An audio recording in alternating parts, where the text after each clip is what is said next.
At least that's what my counter says.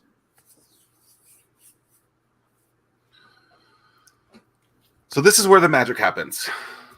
I just heard that line the other, like literally 10 minutes ago, and I had to use it. That's all I have. What's up, Tim? Not much, man. How are you? It's good to see you.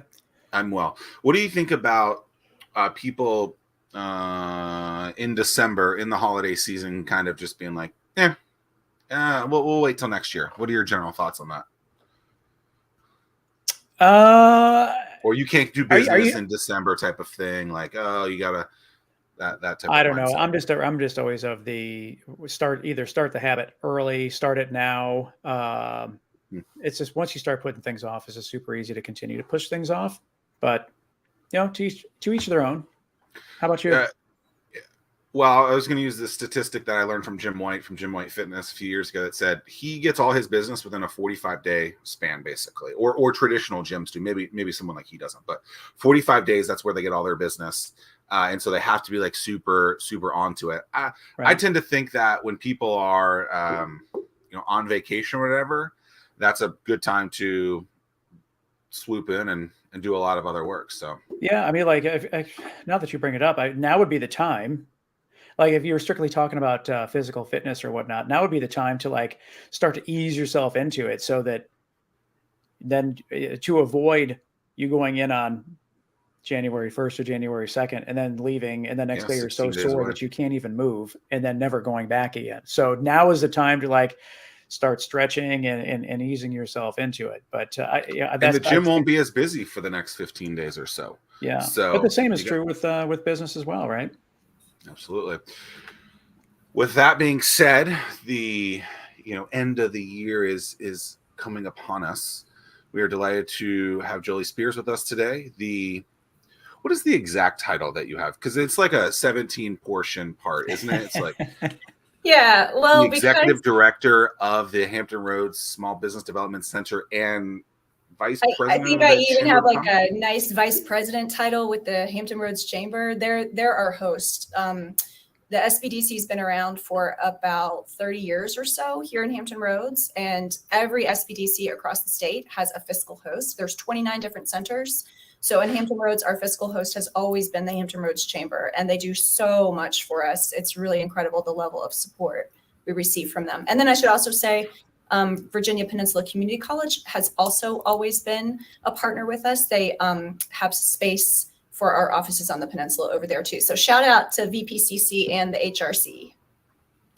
Yeah, not to be confused with the Virginia Peninsula Chamber of Commerce. That I hear that they rebranded as a result of the rebranding of Virginia. What's their brand now? Community College. They are now the Virginia Peninsula Chamber. I think just VPC. Instead of VPC, right. Probably for Chamber of Commerce. Yeah, you don't want too many acronyms. Yeah. Is the so no, I think that was always a question a lot of people had, was like, where does the chamber fit in? Where does the community college fit in? And so the chamber is the fiscal agent, and then Virginia Peninsula Community College is a sponsor, I guess, for the peninsula. Is that accurate? Yes, they provide a tremendous amount of in-kind services to us by allowing us space in I think it's in their Workforce Development Center. So it's really nice to have a physical location on the peninsula, because we serve 18 localities in Hampton Roads. We are Williamsburg all the way across the entire peninsula. We dip down into Isle of Wight, Franklin, Southampton, and then we cover the entire south side all the way over to the Eastern Shore. So it's a big geographic area, and it's really nice to be able to have those two locations. The Eastern Shore also has offered us space at their Chamber of Commerce too. So really fortunate that way to have so many strong partners. And, it makes sense. They're all very interested in supporting small businesses.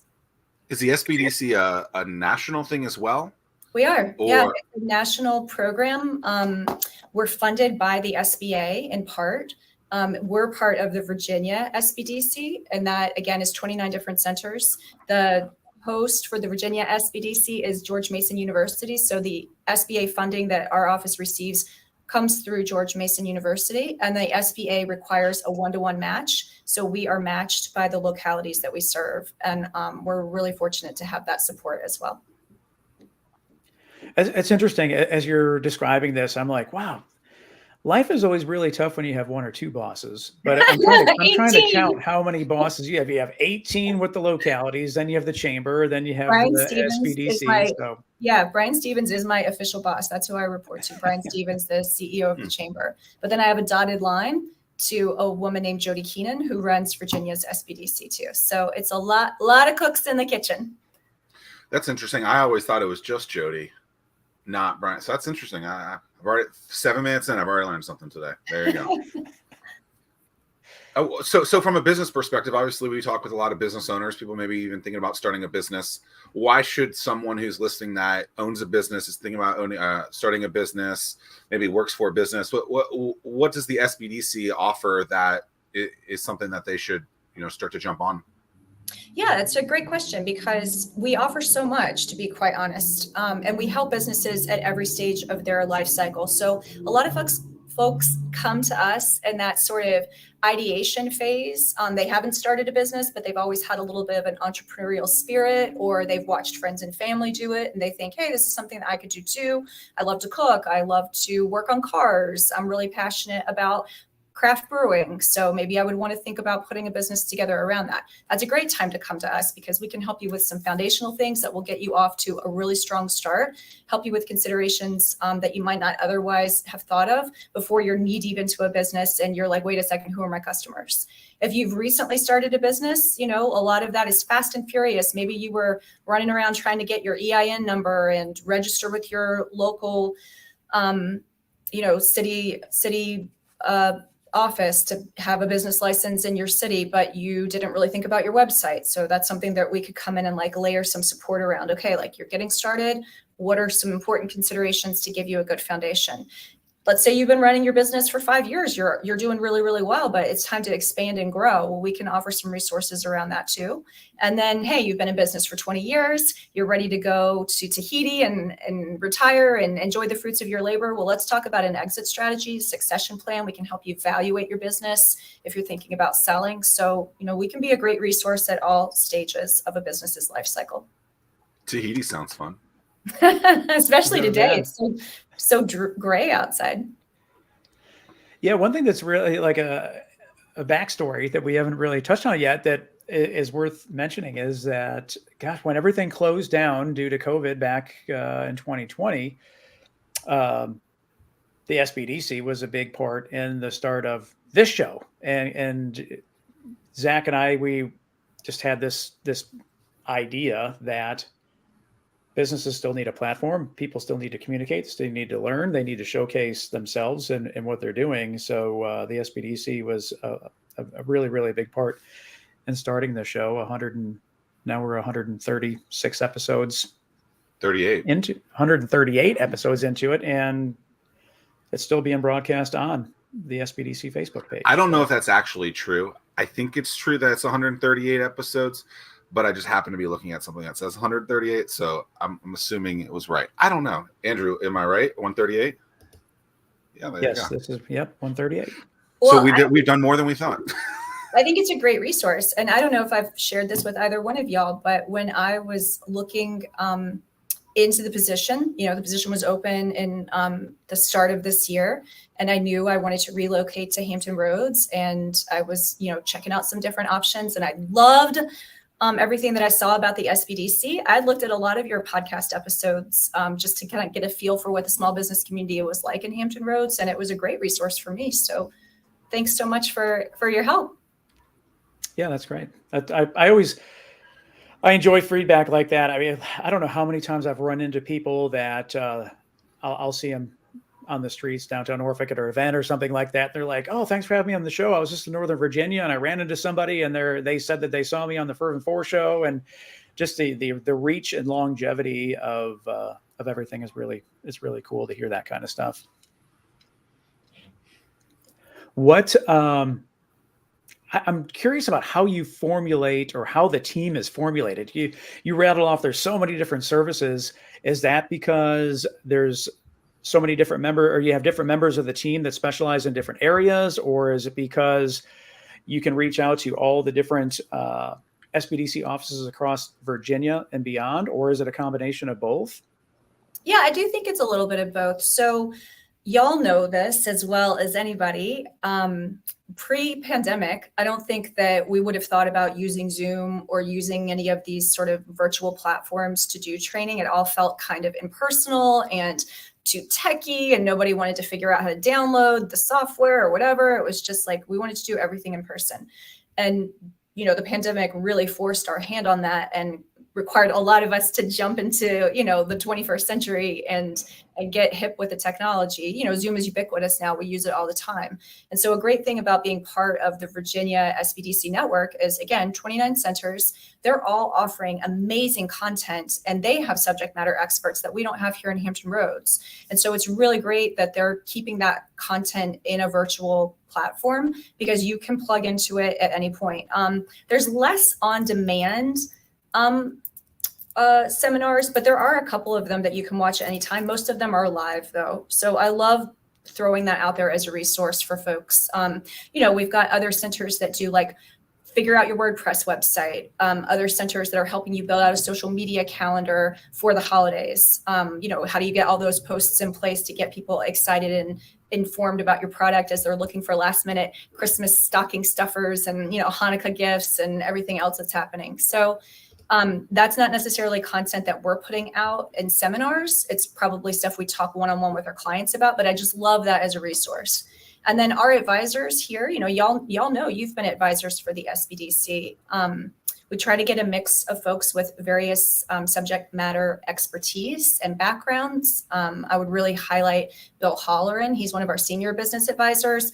Can talk to you about absolutely anything at any stage of your business. Didn't he start the local SBDC? He did. Yeah. He was the very first executive director, and then was so successful. He was lured away to private industry, went, did that for, 20, 30 years, had a very, very successful run, has seen businesses at all different stages. And, he's fortunate enough to be able to retire and just enjoy time with his beautiful family and his lovely wife, Teresa. Shout out to Teresa Holleran.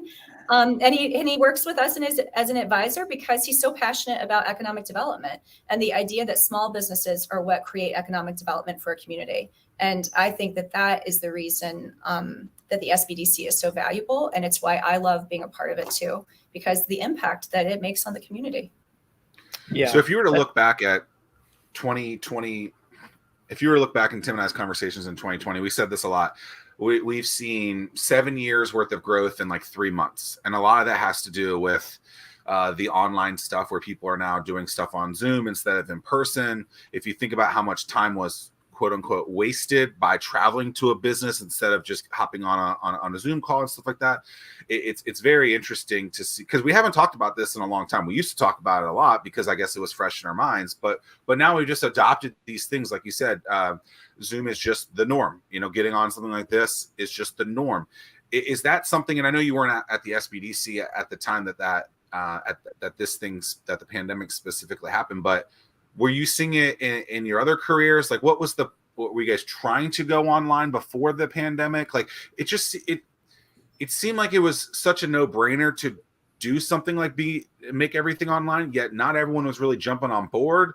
Like, what was it that was holding people back so much from doing something that, within minutes was so easy to adopt? I know, isn't it funny? I mean, it's hysterical. I know how resistant I was to it, and I was like, "What was my problem?" Like, and I lived in Rochester, New York, for about 10 years, and there was a company there called First American. They're a very successful company that does like lease financing for equipment, and they shifted to this model where all of their salespeople, they're a national company, they just did all of their sales calls via like Zoom, but it was a different platform. And I just thought, oh gosh, like, who wants to be on camera? And like, do you have a laptop that has the camera if you're the client? And, like, that just seems like such a hassle. And I think it was just like outdated thinking and also cultural norms and this emphasis that like, if you weren't doing it in person, you weren't able to build a relationship.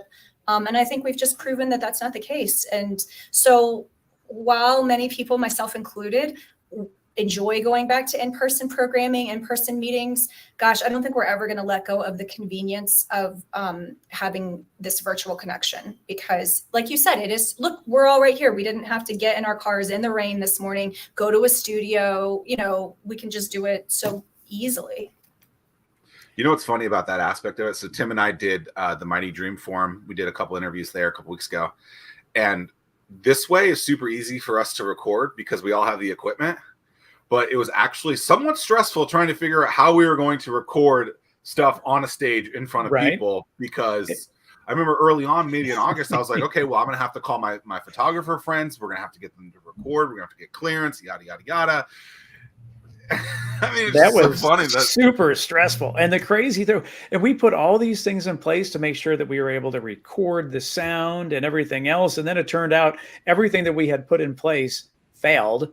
And if it wasn't for the fact that Andrew was able to make contact with the camera person and then get a copy of the SD card from the camera, we would have been hosed. I mean, it's like, so we don't even know how to do in-person things. This is all we really know how to do, but everything worked out okay. What a great opportunity with Mighty Dream Forum. That's awesome. It was super cool. That was my, at least for me anyway, that was my element. I loved all the optimism and the energy that comes from being live too, right? You got your own adrenaline going, but then the energy of the folks in the room and what everybody there is collectively trying to do to advance entrepreneurism, pretty cool. Yeah, it definitely being on the stage in the cliche bright lights is. I don't know about you, Zach, but I couldn't see anything, and I know that there are some production people that are trying to tell us some things, and I was like, I have no idea what you're even trying to say, but yeah. Well, at one point we were trying to figure out like if the people, where were they that we were bringing on? Couldn't tell, couldn't see anything. I mean, it's just, and I've been on stages before, but I guess I've never had bright lights like that. But it was fun. I was blinded by the light. Yeah, I think, matter of fact, next week is the final interview of the 3 that we did. We'll have Blair Durham as next week. I'll definitely tune into that. I was really excited to see her in Virginia Business Magazine as one of the top 100 people to watch in the state. That was pretty cool. Yeah, she's great. Blair and Evans from 757. That is great. Evans was episode like 3 or 4. She was really early. She's always in at the ground level, isn't she? Well, it's crazy. It's just some people, and I feel bad because there's so many people that still haven't been on the show that we want to have on the show, and it's just like even now we're booked almost 2.5 months ahead of today. So it's not that we don't love everybody. It's just we only do it once a week. So looking back, I don't know, beginning of 2022, Jim Carroll is still the SBDC Executive Director. He's been there, 25, 27 years, something like that. He announces his retirement. At some point, the announcement comes out that obviously someone needs to replace him. You end up becoming that person, but like you didn't live here. You have some roots to here. And you mentioned, you seeing our show, and we appreciate you giving us the kudos and stuff like that. But like looking at a job, when you see this come through on LinkedIn or Indeed or wherever you saw it, and then you're like, oh, that's something that I want to do, because you were doing stuff at a university at that point. Like, walk us through thinking through like, okay, this is at a place where I want to go. This is a career that I like. Like, just walk us through kind of the whole aspect of, maybe that's for me.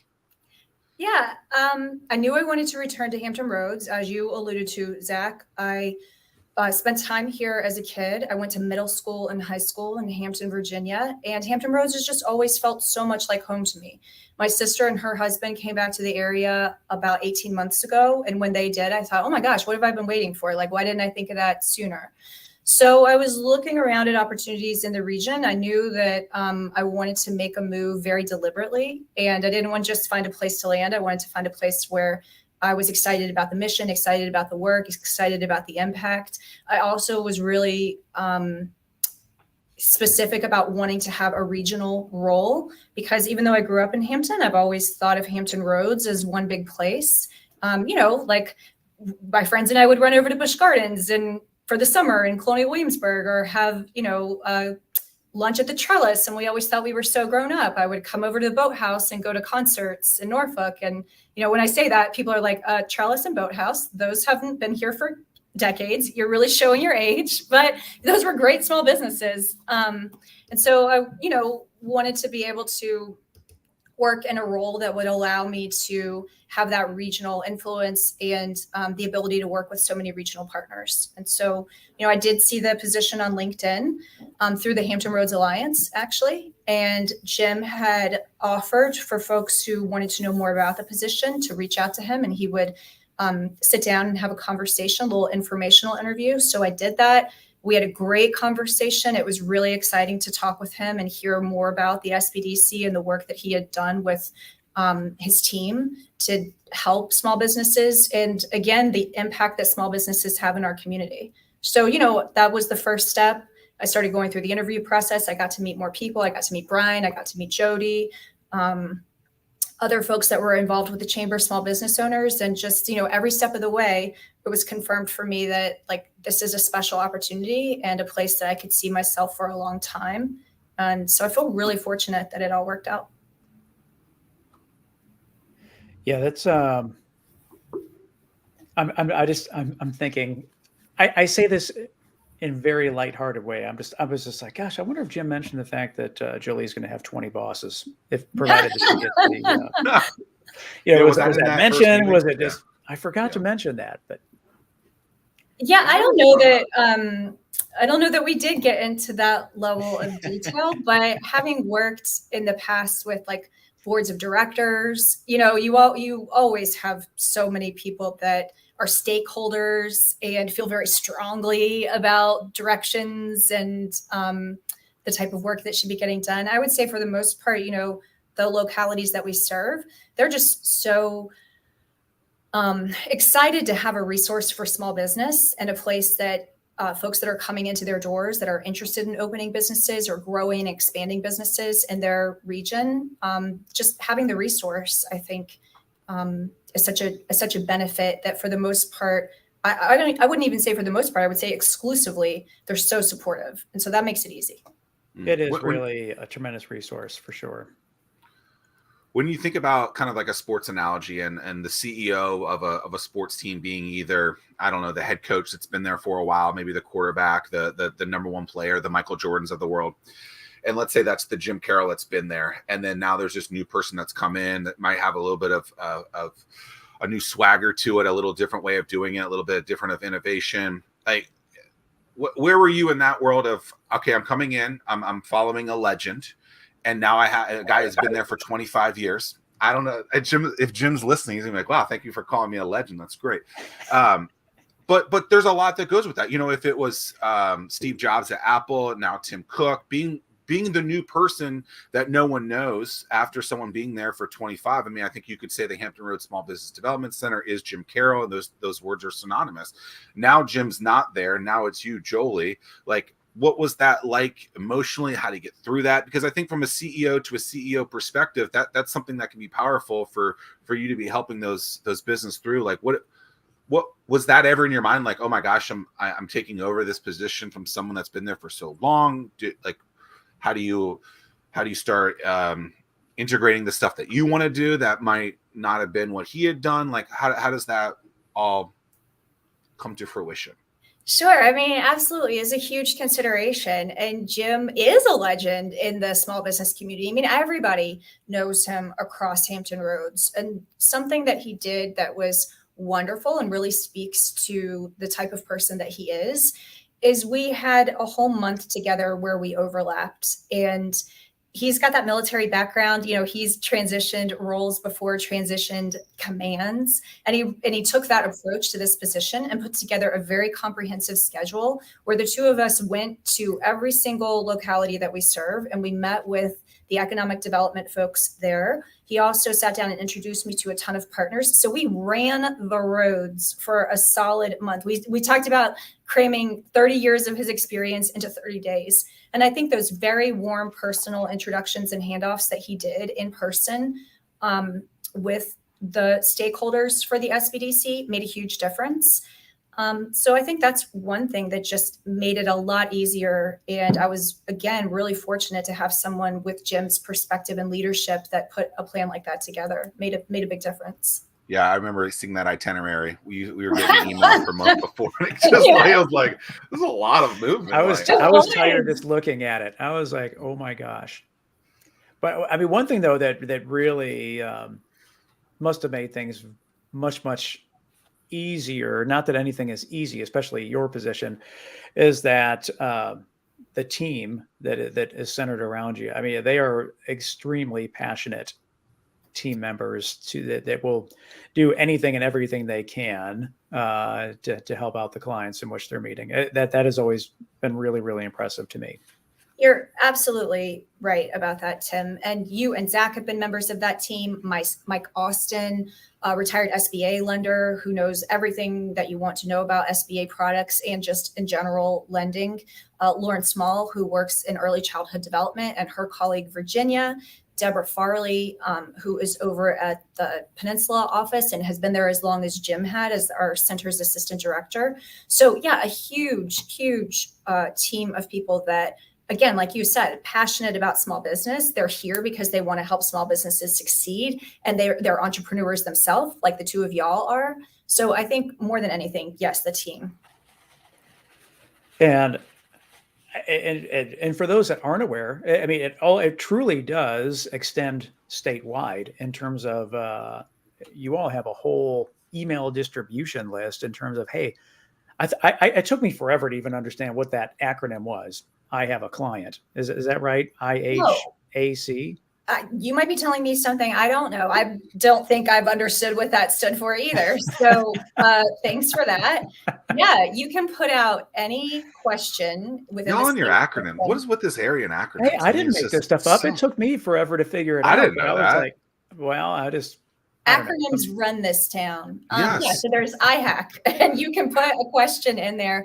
Somebody put a question in there about gerbils and snakes the other day, and I swear there was another person in the system that had an answer for it, and I was like, okay. Yeah, but that's fascinating.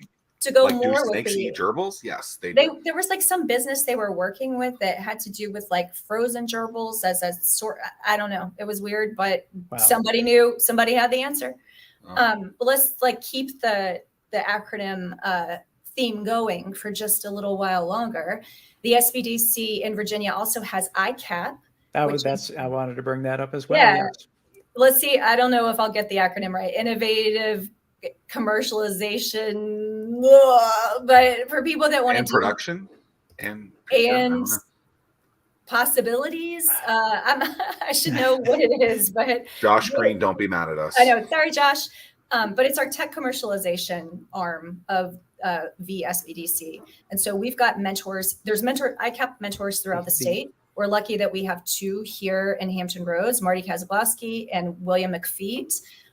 They're tremendous. Marty's got some extensive background in aero engineering, flux capacitor kind of stuff. And then he claims he's a rocket scientist. He's a rocket scientist. And then William McFeet, tremendous background in microbiology and pharmacology, working for large pharmaceutical companies in Europe for his career, and then is now in Hampton Roads. So tons of expertise for folks that sort of have this like product or technology that they're trying to commercialize and then grow huge, right? Grow big. They've got a terrific cohort with that program. They're really well connected to the 757 collab group that also helps accelerate some of those like big big potential companies. We also have a group of folks that help with international trade. So you're ready to export your product or service overseas and you need some support around that. We've got you covered. And then our craft beverage team. So if you're ready to get a craft beverage out there to the marketplace, we've got resources around that. And then not technically part of SBDC, but they report to Jody, so I count them, is our PTAC team that helps with government procurement and contracting. So those are all statewide resources that we can bring to bear to our clients here in Hampton Roads. And for those that were interested in what ICAP stands for, We were all wrong. The Innovation Commercialization Assistance Program. Oh, shoot, assistance program. All right, that's I like the word and better than assistance, but whatever. So historically, I've maybe not from a business perspective, but from an organization perspective, like the organizations that are like an SBDC, that are economic development drivers for the area.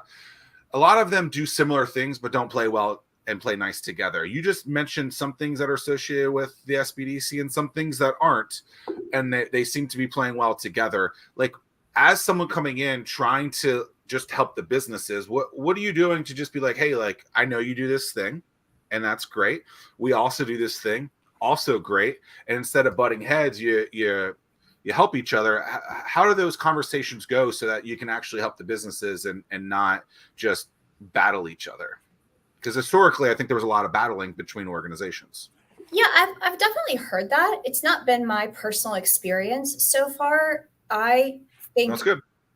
We have a great ecosystem. Y'all know that even better than I do here in Hampton Roads. And the SBDC, we're for everyone.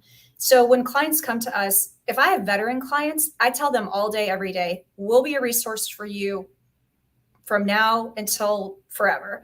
But also, if you don't know about VBOC, go check out the Veterans Business Outreach Center. Do you know about Bunker Labs? Because they're another great resource that's just getting up and going here in Hampton Roads. The VBOC, that system has a class called Boots to Business that is an intensive 2-day class that you can take either online or in person.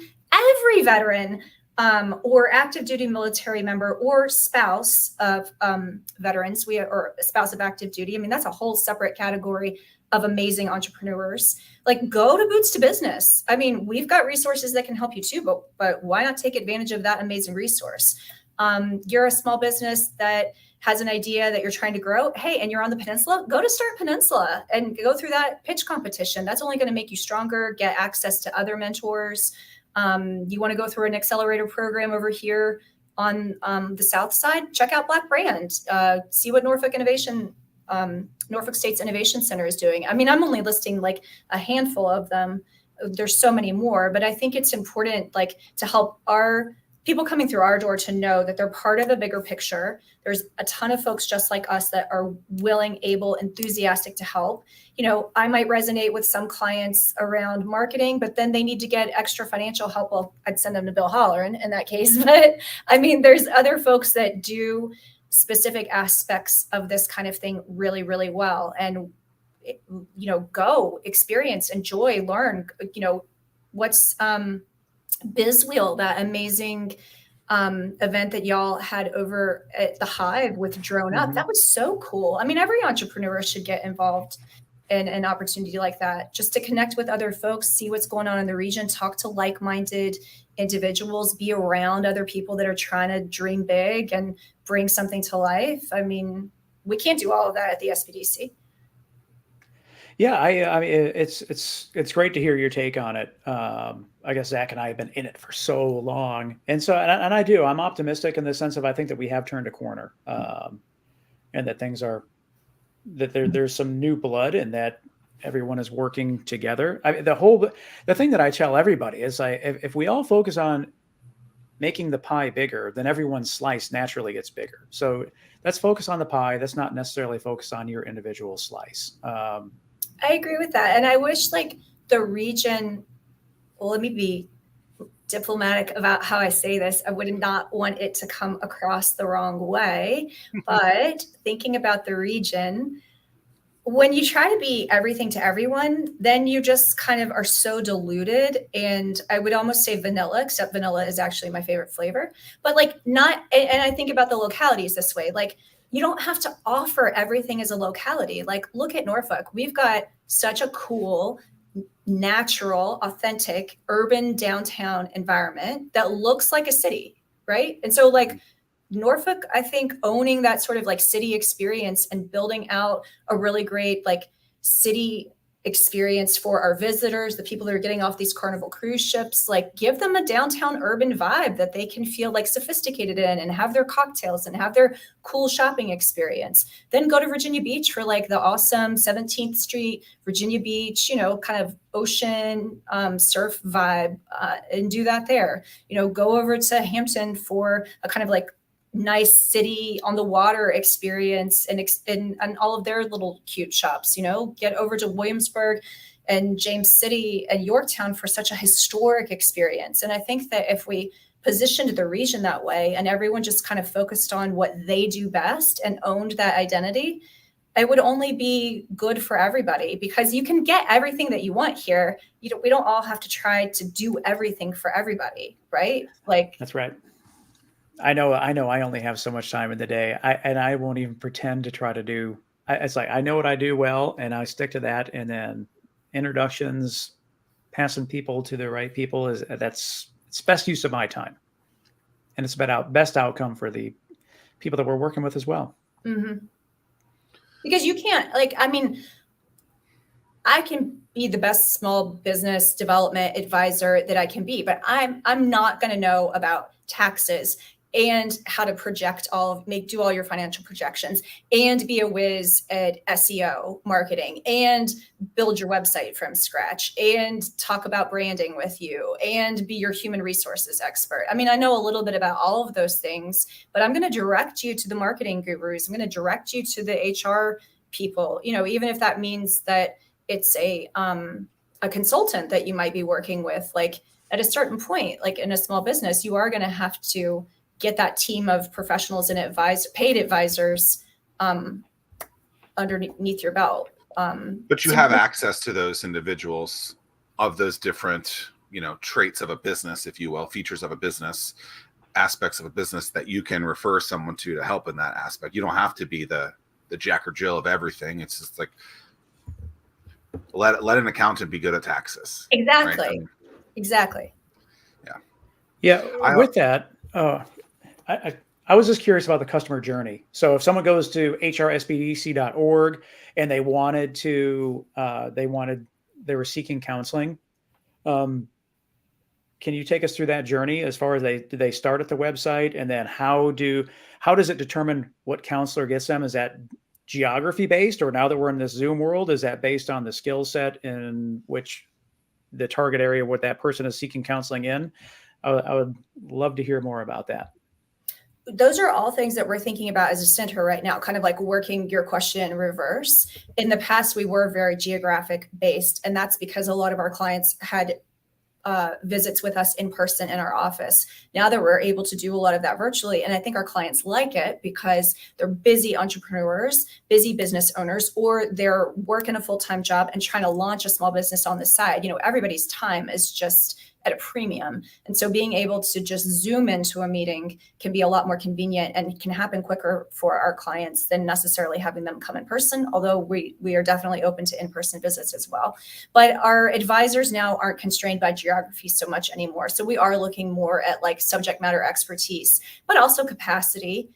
Who's got the available time. So a first step for someone who is seeking to work with an advisor is to go to our website, as you mentioned, Tim, and there is a button there to request an appointment. If folks are new to business or are less than 2 years in business and, probably less than like 10,000 or so in revenue, we're asking folks to go through a new Business 101 class that we offer every week virtually. And it just helps with some like foundational business things. We cover, your unique value proposition as a business, customer identification. We cover access to capital, what financial institutions are going to be looking for if you come to them seeking funding, equity versus debt financing. So, just some of those basics that can be helpful for folks when they're in the early stages of their business. Once they do that, then they're welcome to set up a visit with an advisor. Going through that 101 session is also really going to help them focus their conversation. For folks who have been in business for longer, then generally they will go straight to an advising appointment. Interesting. Thank you. So you said that it's the request appointment button on the page. Is that where they would go? Yeah. Mm-hmm. Yeah, one thing that's also really cool, I'm sorry, Zach, was the number of events that you all host. And at StartWheel, that's one thing that is part of our, every Monday, we load up all the different events that are taking place. But I mean, just in this week alone, how hackers stole Christmas, SEO and social selling, making better business decisions with Google, new year, new brand, cybersecurity's New Year's resolutions for 2023. I mean, there's just event after event after event. And so these are all SBDC events? Yeah. So you can go to startwheel.org/events and you can filter by SBDC and you can look to see, and all of them are virtual and they're free. And so it's just, the event aspect is really a great asset for the entrepreneurs as well. We're so fortunate to have that. Again, it's a statewide, the events that you're listing, we cannot take credit for those all at the Hampton Roads SBDC. They're statewide programs. And really as a state, we're having a lot of conversations among the state directors and the state team about how to not duplicate efforts, how we can come together and think about programming that we can put out as regions. So to that end, Central Virginia's SBDC, which is out of Charlottesville, their executive director, Rebecca Haydock, is absolutely amazing. She put together something called the Founders Series, which is a five-part series of sessions that take deep dives into some of the topics that we were covering earlier. So there's a whole session about your unique value proposition and identifying your customers. There's a whole session on pricing. There's a whole session on record keeping and why QuickBooks or a similar product is so important to small businesses. So anyway, these 5 sessions, they had been doing them in Charlottesville, got a lot of accolades and kudos from their clients around them. Well, now Charlottesville, Greater Capital, which is the Richmond office, and Hampton Roads, we're combining forces and doing them together, and we'll put them on, we'll put the Founders Series on 5 or 6 times a year. And that's just such a smart way to do it. Mm-hmm. Yeah, if a business is going through that issue in Charlottesville, it's very likely that they're doing it in Hampton, in Norfolk, in Cheyenne, Wyoming, in Las Vegas, Nevada. I mean, I have always seen that most people have the same issues over and over again. It's just getting that message to that person, mm-hmm. right? And so, yes, there are very, very specific pieces that they might have a question at, but 80-90% of that business is having the same issue that someone else is going through. It's just you as a advisor understanding where they are on that point and then pinpointing to that issue to help resolve it. So I think that makes a lot of sense. And if it's a statewide organization, which it is, with 29 different regions, why not pool stuff together and help the businesses that are going through that aspect? Yeah, and then that frees up, we don't all, those 3 centers I just mentioned, we don't all need to be running Founders Series on our own. When we do it together, then it frees up more time for us to add additional programming or do additional advising and just share the load a little bit too. So as an executive director, what's been one of the most difficult things in the last 6 months since you've taken over? Well, I think it's been very important for us to tell the story of the SBDC. I think that with COVID, the pandemic, gosh, we were just like, as y'all well know, because you were working as advisors during this period, the sense of urgency was just so high to be able to help businesses that were coming to the SBDC like nonstop. Every minute we were probably getting a new request for a business that needed help with a PPP loan, understanding IDLE, understanding how to switch to e-commerce, understanding what it might be to close down a brick and mortar location and do everything online. So I think that we were so busy, like keeping pace with the requests that were coming in, that we maybe neglected to kind of make sure folks understood the impact that we're having in the region. So I'm really proud to say that over the past year, past 5 years, I kind of did a summary overall for our whole region and then summarized every locality that we work with as well. But overall for the region,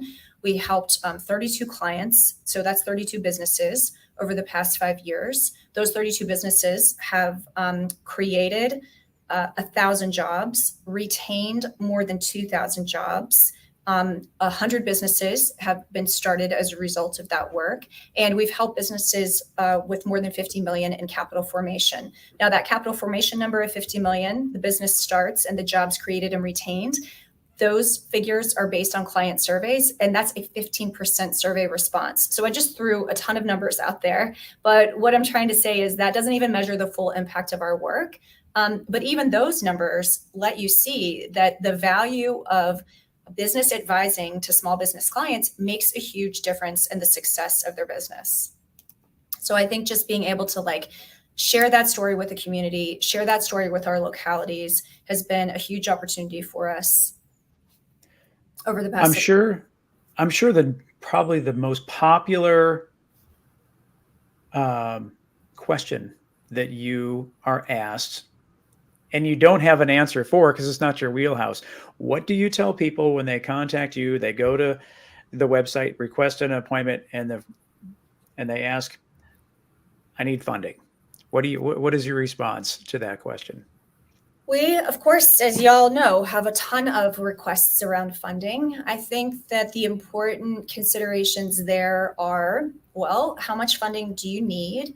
And sitting down with an advisor to understand, I wouldn't say if that's the right amount, but if that's the amount that is going to have the best impact for your business. Sometimes people think they need 100,000 and they really could just do a lot with 5. Sometimes people think they need 5,000, but that's not going to get them to where they need to go. They really need to put 50,000 into their business to take it to the next level. So it's like right sizing their request for capital, but then also helping folks understand, do you have resources that you're able to bring to the table? Because going to a financial institution, going to a bank, they're going to want to see that you have 30% of your own assets to put towards this loan request. And then, all the other considerations about, credit, asset, like guarantees, that kind of stuff are important to think about too, depending on the size of the loan. Yeah, I don't know who started the conversation that money is just readily available. just being thrown. It's funny because I remember forever we would talk about that, Tim, and then in 2020 2021 was the first time that money was actually available in kind of a low interest, not crazy kind of way through PPP and EIDL and stuff like that. And that's the first time ever.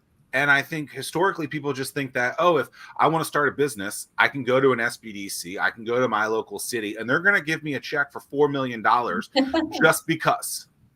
And what's interesting is, as you were saying this, Jolie, it's like use of funds. What are you going to do with that money if you get it? And people are like, I don't know. And so it's like, well, if you don't know what you're going to do with that money, why do you think you need that amount of money? And then on the opposite side of it, maybe they do need that money and they need a lot more of it. So it's just funny how people will think, I need $500,000 because that's what I heard on Shark Tank.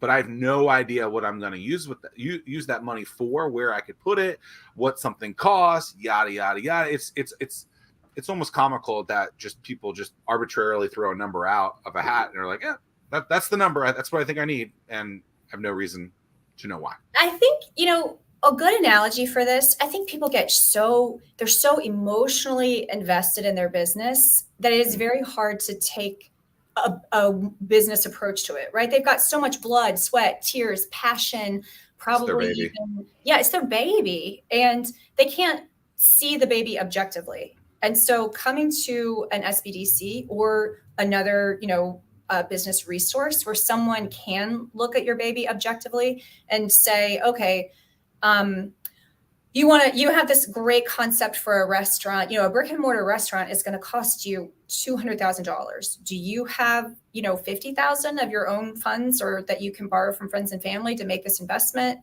No. Well, let's scale that back. Like, what could you do? Could you do a food truck? Could you do a hot dog stand? And I'm not being facetious when I say that. Like, I would go to a hot dog stand, and try a gourmet hot dog that could then grow into, a food truck that could grow into a brick and mortar that could grow into a franchise or multiple locations. Like, there's lots of ways to take your big idea and scale it. But the analogy I would say is like, you're having trouble with your significant other, right? And you're just like so like locked into like the emotion of whatever the issue is.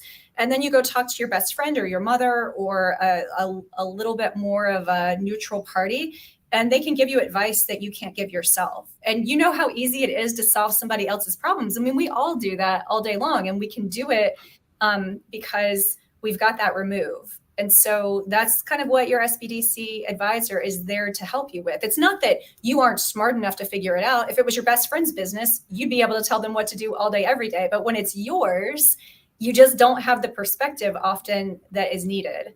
And so I think that's really important to think about it that way. Because, these business owners, they're brilliant. It's not that they don't have the ability. They just are so locked into like a myopic view or the emotion around it. Where's the coaching aspect out of that come through, though? Because, Tim has said this of the 138 episodes probably 50 times. Like, if you're not coachable, it's hard to coach someone. And so if someone doesn't have that realistic view of their business and they're not willing to accept maybe some of those opinions or thoughts or critiques, where does being coachable in the organization come about? Because I think that's incredibly important to be like,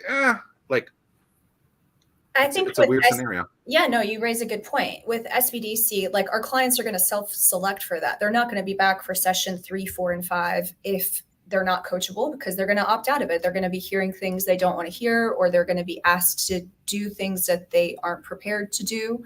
I think that's another reason why having access to more resources is helpful too. You might not have liked it the way that I said it.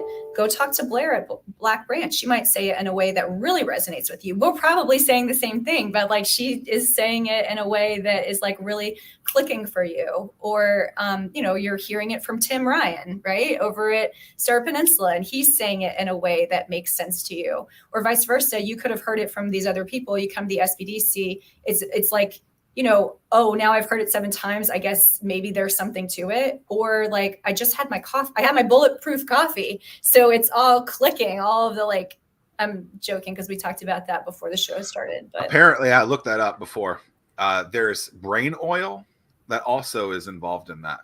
You had your brain oil. So now you want to like an omega-3 or something? No, MCT oil. It was in quotations as brain oil. Interesting. So it's coffee, your normal coffee, a crap ton of butter, grass-fed butter, a stick of it, blended, I guess. Blended. Add some brain oil. Some brain oil, a little squeeze of that. Boom, you're ready to go. You ever had this bulletproof coffee? Maybe we need a bulletproof coffee bar at the SBDC office, and we'll just like, if clients are being like, having a hard time, we'll just like give them a shot of bulletproof coffee and like conversation turns around. There you go. I'm curious if one of your, like, what do they call? Is it a rider when a performer comes to perform and they want like green M&Ms or whatever the case is? I'm curious if part of your rider was when you accepted the position at the SBDC. Anybody that has a baking or a cookbook question, is that you have dibs on that automatically out of the gate? I tell everyone I'm here for the food. So I love working with restaurants and food-based concepts because, it's just like what I really enjoy. I like to explore new restaurants. I like to bake and cook myself. So I get really excited and energized when I get to hear other people's ideas around that and, help them grow something food related. All right. So I got a follow-up on that. So if you're changing the topic, let me know. I'm not. I just wanted to say that a stick of butter has 810 calories in it. That just seems like an obnoxious amount of calories for a stick of butter into a coffee. I never really have looked at what like a Starbucks from a nutritional standpoint is, but man, 810 calories. Wow. Kudos to you on the bulletproof coffee. Wow, that seems ridiculous. Tim, I'm just follow-up? Yeah, no, my follow-on was the holidays are here. What is your go-to baking holiday cookie that your number? Fruitcake. I love to experiment, so I don't always make the same things twice, except when it comes to the holidays and other kind of like times of tradition. I get really into tradition too. So I grew up with these spritz cookies People listening may have had this in their own house too. It's like a metal tube that you shove dough in, and then it like screws. There's like this screw-on device, and you sort of like, as you turn it, the cookies get pressed out of the device. And my mom made them every year, like in the shape of stars and trees. And you like sprinkle sprinkles on them. And like, that's just my favorite holiday cookie. I love it. And our family also, we have gumbo, seafood gumbo every year at Christmas, either on Christmas or Christmas Eve. And so my parents, I mentioned my sister's here in York County. My parents live in Mississippi. They're coming up. My sister's children who live outside of the area because they're in college, they're coming into town. So it's going to be like a big family Christmas that we haven't had since COVID. And my sister called me this morning. Actually, we were talking about the menu. So I'm so excited to have gumbo and potato salad and ham and rolls and like all we do cookies, like a smoked oyster roll. It's like all these like family favorites. Zach, can we ask the one more food related question? We asked this to several guests. If there's one thing that this region is famous for, or we have family coming to town, there's one thing that they need to try before they leave. What is that one staple item that we have that is unique to Hampton Roads? Can you think of anything? This has been a tough question for our audience or for our guests to answer. I would just say our seafood, probably. There's so many. I love seafood. We live on the water. We have access to such abundant seafood. She crab stew, I think, would be something I would definitely want folks to try. And then what goes better with seafood than hush puppies? I love hush puppies. And so I'd been in New York for 10 years. When I moved down, I moved here like on a Friday. I started work on Monday, right? So Jim and I were on the road show. We're like hitting every locality.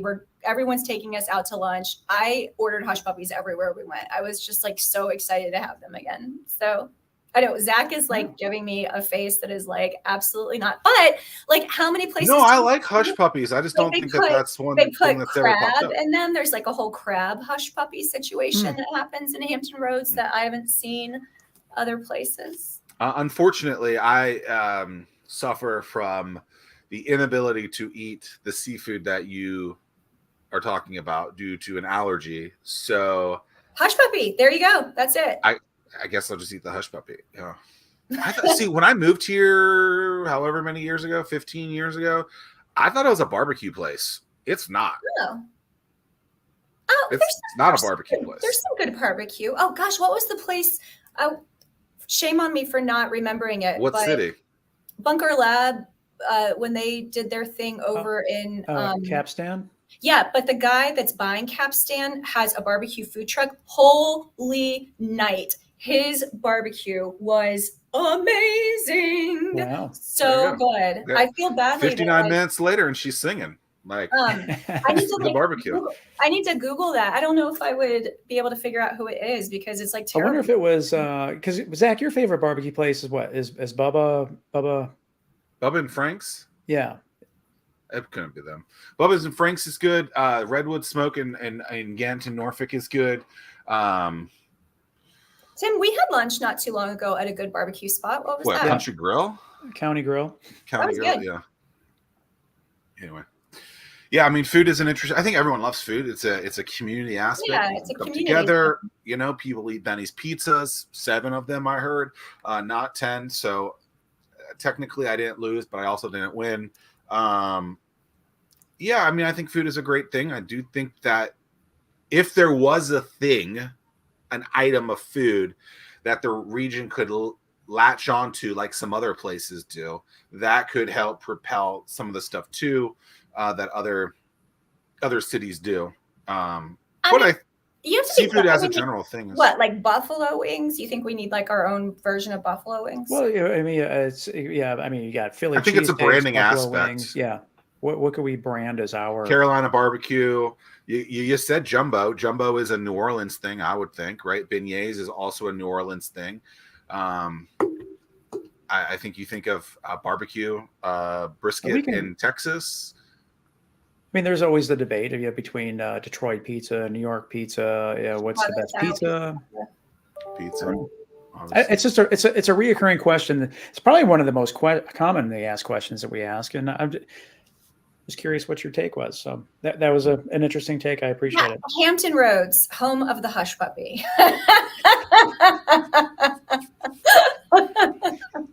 I do love a hush puppy, so that makes me want some of that fried. What is that? Cornbread? Yeah. And some people dip it in honey butter. I like it in ketchup, which I know is like bizarre, but that's how we eat it in Mississippi, where my family is historically from. So yeah, there's so many things you can do with it. You could put crab in it, like some people do, or, I'm sure there's like a sweet version, a savory version. We could take this 100 different directions. I appreciate that. What's something we haven't talked about today that you want to talk about? Oh gosh, I don't know. We've covered so much.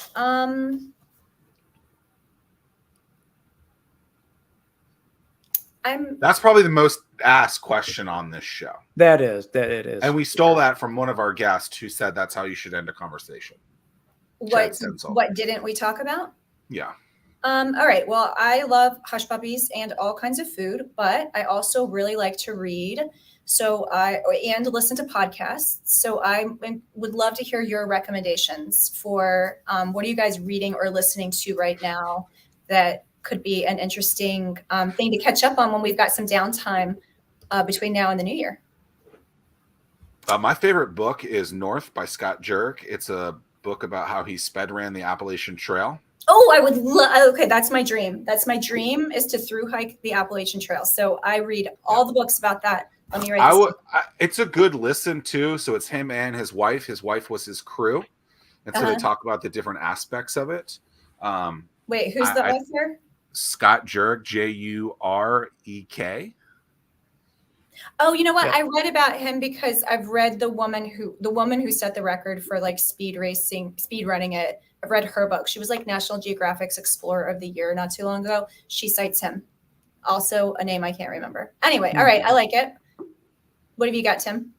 Well, right now Zach, I did get David Goggins' new book, so I'm in the process of digesting that. Are you familiar with David Goggins? What's his? What is his he's moniker? From Buffalo. Yeah, his moniker is what? Toughest man alive or toughest man? I don't know. He takes endurance and pain to a whole different level.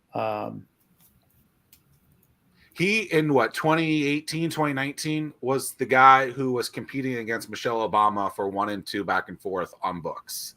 So he had a book called Can't Hurt Me, I believe, and now he has a new book out that I can't remember what it's called. I'm also reading it right now, Tim. But I mean, he people love him, people hate him probably, but he has a different way of looking at kind of strength. But if you were Michelle Obama had the largest what is it called?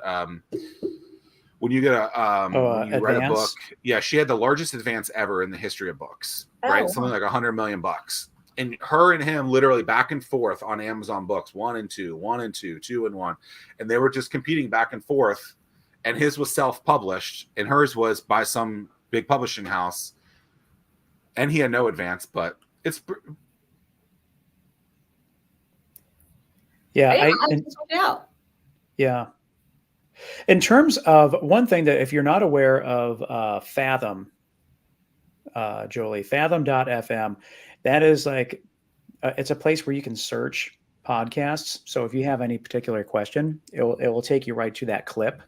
And it's very, very accurate. That's definitely something that they should check out. But yeah, in terms of podcasts, I am a dedicated listener to This Week in Startups. I've been listening to that for years. The All In podcast, also something that I've listened to for, I don't know, they're like episode 107 or something like that. But, Tim Ferriss is always good as well. Yeah, I'm a big podcast junkie. What's your go-to podcast? I'm not into podcasts as much as, I'm a big NPR junkie. So I like to listen to like Fresh Air as a podcast or just like other shows I can't catch when they're on. I like to listen back to as podcasts because what I like about Fresh Air is she's always interviewing like, authors, political analysts, pop culture kind of stuff. I think all of that's pretty interesting. NPR I like produces one of the political- most. NPR produces one of the most popular business shows. How I Built This. Yeah. Yeah, I like How I Built This. Planet Money is really good. I loved like Serial. That was one of their like spinoffs that came out years ago that everyone was like so obsessed with. They did another one that I really loved called S-Town. That's like binge worthy, I think. Serial as in serial killer. Yeah. Mm-hmm. Got it. All right. I just finished the Checklist Manifesto. That was a pretty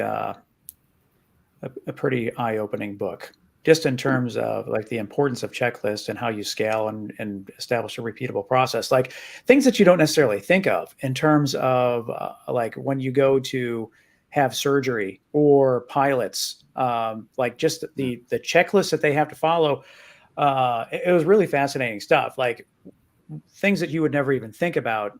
Like I never thought about the fact that Delta has however many thousands of pilots, and when they meet in the cockpit, that could be the very first time that they've ever met one another. So, like one of the things that is in their checklist is to introduce yourself. So, it's like that is so that they can establish a rapport. And I mean, just that within itself just changed everything. But I mean, it was an interesting read for sure. Yeah, what I love about that is that I'm a creative person, and if you're watching this online, you can see the back of my desk. It's like stacked with everything. So like as someone that has like more like of a creative bend to them, it's very easy for me to be disorganized and like not have a lot of structure, because I kind of like love to think about a lot of ideas at one time, and I'm always like getting into stuff. And I think that when you do something like a checklist, or you create a lot of structure in your life, it frees you up in so many more ways. And I'm really a believer of that. I think that like discipline is the cornerstone of freedom, because the more disciplined that you can be with like just kind of rote things that you don't have to spend time thinking about, then it just frees your mind up to do so many other things. And that's always a challenge for me, is to like keep up with the discipline in my life, because it feels like when I was younger, that felt like such a drag and that felt boring. And like as a creative person, like, oh, gross. Like that's something like, like accountants do. And now I'm like, A, we need accountants, and B, like having structure and discipline is only a way to be more free. Is that your line? Is that your quote, or did you take that from someone? The discipline is the cornerstone to freedom. I think that Martha Graham might have said it. Ugh, I was going to quote you, but okay. Martha Graham. Another book that Tim led me to is Green Lights by Matthew McConaughey. I would definitely listen to that on Audible. It's hilarious. It's also just interesting to see like his life, and he's a lot more entrepreneurial and thinks entrepreneurial than you think. He's a wild individual. Martha, what was her name? Graham. She's a contemporary dancer. All right. Yeah, I like I prefer to read my books, but I do have an Audible subscription, because when you're just doing all of that like housework kind of stuff or exercising, something that you can listen to, and books that are read by the authors are often so good. So if Matthew McConaughey reads it, I'm sure that makes it even better. He does. That's great. Jolie, this has been absolutely wonderful. We appreciate your time doing this. And Hush Puppies, the Hampton Roads fruit of choice. Yes, that's how we're going to leave this. Thank you so much for the invitation. I really enjoyed the time and appreciate all that y'all do for entrepreneurs and small businesses in Hampton Roads, and what you do specifically for the SBDC too. So thanks, Zack and Tim. I hope you guys have a great rest of the year. And I know really exciting things are coming for all of us in 2023. Well said. Thank you so much, Jolie.